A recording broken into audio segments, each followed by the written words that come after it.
PUBG game పిల్లల ప్రాణాల మీదకు తెస్తోంది. వ్యసనంగా మార్చుకుని పబ్జీ ఆటలో మునిగి తేలుతున్నారు యువత. ఇటీవల కాలంలో పబ్జీ మరణాలు పెరిగిపోవడం ఆందోళన కలిగిస్తోంది. మాయదారి గేమ్ పబ్జీ ప్రకంపనలు సృష్టిస్తోంది. పిల్లలు, యువతీ యువకుల్ని పబ్జీ గేమ్ బానిసలుగా చేస్తోంది. అదే పనిగా ఆటలో మునిగి ఆడుతుండటంతో మానసిక రోగులుగా మారుతున్నారు. ఎంతో మంది జీవితాలు పబ్జీ గేమ్తో నాశనమవుతున్నాయి. ఆన్లైన్లోనూ పబ్జీ గేమ్పై టోర్నమెంట్ సైతం నిర్వహిస్తున్నారు. గేమ్లో కదిలే బొమ్మల్ని ఒక్కొక్కరిని చంపితే 10 రూపాయల చొప్పున చెల్లిస్తామంటూ ఆన్లైన్లో ప్రకటించాడు సాహిత్ అనే వ్యక్తి. ఇందుకోసం ఎంట్రీ ఫీజు 30 రూపాయలు చెల్లించాలని, గేమ్లో కిల్ చేస్తే చికెన్ డిన్నర్ ఇస్తామని వాట్సాప్లలో ప్రచారం చేస్తున్నాడు. Progressive youth league Telangana committee సభ్యులు ఈ వ్యవహారాన్ని గమనించి హైదరాబాద్ సైబర్ క్రైమ్ పోలీసులకు ఫిర్యాదు చేశారు.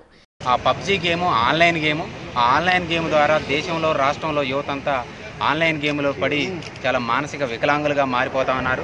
ఇప్పటికే దీని మీద యువతంతా కూడా పక్కదారి పెట్టే అవకాశంలో ఈ గేమ్ ద్వారా మరింత రెచ్చిపోయే అవకాశం ఉంది. కాబట్టి తక్షణమే దీన్ని నిర్మూలించాలని, దీన్ని నిర్వహిస్తున్నటువంటి బాధితుల మీద కూడా చర్యలు తీసుకోవాలని చెప్పేసి సైబర్ క్రైమ్ పోలీస్ స్టేషన్లో ఫిర్యాదు చేయడం కోసం పీడీఎస్యూ పీవైఎల్ కార్యకర్తలకు వచ్చి ఉన్నాం. పబ్జీ గేమ్ తమ పిల్లల్ని సర్వనాశనం చేస్తుందని ఆగ్రహం వ్యక్తం చేస్తున్నారు తల్లిదండ్రులు. అలాగే ఈ ఆటకు ఆజ్యం పోసేలా టోర్నమెంట్ నిర్వహించడంపైన విమర్శలు వ్యక్తమవుతున్నాయి. ప్రమాదకరంగా మారిన పబ్జీ గేమ్ని నిషేధించాలని డిమాండ్ చేస్తున్నాయి ప్రజా సంఘాలు. గేమ్కు బానిసలుగా మారుతున్న పిల్లలను, యువతను రక్షించాలని కోరుతున్నారు.